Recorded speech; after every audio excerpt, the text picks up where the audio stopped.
যথাগ্নে দাহিকা শক্তি রামকৃষ্ণে সমাজ্ঞয়া সর্ববেদ্বাসারূপাং তাং শারদাং প্রণমাম্যহম।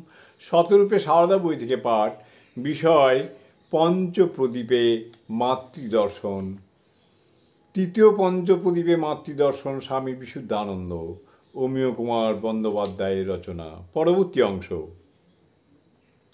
জয়রামবাটিতে তাহাকে আরও কয়েকবার দেখিয়াছি, ঈশ্বর কাশীতে এবং কলিকাতাতেও দেখিয়াছি। সব সময়ই তাহাকে পাইয়াছি চিরস্নেহময়ী জননী রূপে। মনে পড়ে 1907 সালে আরও দুইজন গুরুভাতার সহিত একত্রে তাহার নিকট যখন সন্ন্যাসের বস্ত্র ও আশীর্বাদ লাভ করিয়াছিলাম, তখন তিনি আমাদের জন্য ভগবানের নিকট প্রার্থনা করিয়াছিলেন, ঠাকুর, এদের সন্ন্যাস রক্ষা করো, পাহাড় পর্বতে বনে জঙ্গলে যেখানে থাকুক না কেন এদের দুটি খেতে দিও। জয় মা।